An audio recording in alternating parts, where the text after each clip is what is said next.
उत्तर Korea और चीन के बीच अभी एक बड़ी दरार देखने को मिल रही है। उत्तर कोरिया अब सिर्फ चीन के भरोसे नहीं है, बल्कि पुतिन के साथ उनके अच्छे संबंध हो चुके हैं। चीन के राष्ट्रपति शी जिनपिंग अगले हफ्ते उत्तर कोरिया के दौरे पर जाएंगे और वहां किम जोंग उनसे मुलाकात करेंगे।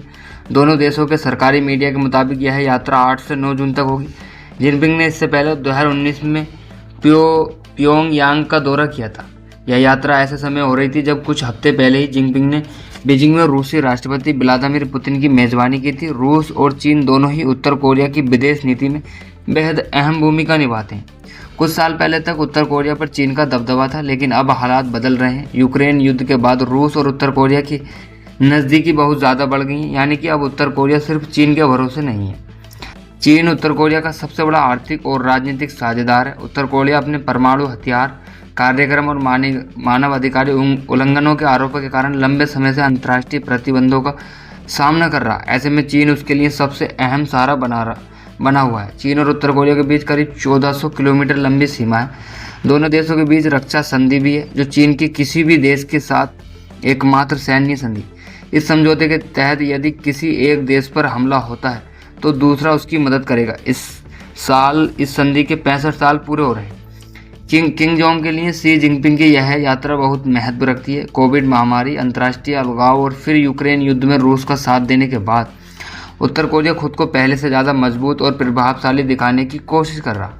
किम चाहते हैं कि दुनिया देखे कि उनका देश कठिन हालात झेलने के बावजूद टिके रहने में सफल रहा है। वहीं शी जिनपिंग इस यात्रा के जरिए दुनिया को यह याद दिलाना चाहेंगे कि उत्तर कोरिया अभी भी काफ़ी हद तक चीन पर निर्भर है और बीजिंग को नज़रअंदाज नहीं किया जा सकता। हाल के वर्षों में किम जोंग और व्लादिमीर पुतिन के संबंध भी तेजी से मजबूत हुए हैं। रूस ने उत्तर कोरिया को आर्थिक और तकनीकी मदद की है, जबकि उत्तर कोरिया ने यूक्रेन युद्ध में रूस को सैनिकों और हथियारों की सहायता दी थी। जिनपिंग रूस और उत्तर कोरिया के बीच बढ़ती नज़दीकी को लेकर पूरी तरह सहज नहीं है। वे चाहते हैं कि चीन का उत्तर कोरिया पर प्रभाव बना रहे। एशिया सोसाइटी के सीनियर फेलो जॉन ड्यूलरी के मुताबिक चीन निश्चित रूप से रूस और उत्तर कोरिया की बढ़ती नज़दीकी को लेकर चिंतित है और यह यात्रा शी जिनपिंग की उसी चिंता का जवाब है। दूसरी तरफ किम जोंग उन भी अब चीन के जूनियर पार्टनर की तरह व्यवहार नहीं चाहते। रूस के साथ बढ़ती नज़दीकी का इस्तेमाल वह चीन से ज़्यादा आर्थिक रियायतें हासिल करने के लिए कर सकते हैं।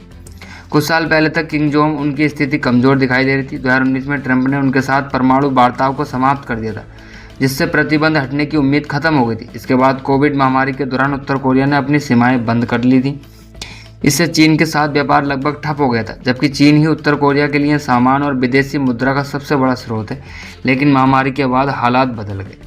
किम ने यूक्रेन युद्ध में रूस की मुश्किलों का फ़ायदा उठाया और मॉस्को को साथ संबंध मजबूत कर लिए। उन्होंने रूस को हथियार और सैनिक उपलब्ध कराए, जबकि बदले में रूस ने तेल, खाद्य सामग्री और हथियार तकनीक और अन्य सहायता के रूप में अरबों डॉलर की मदद की।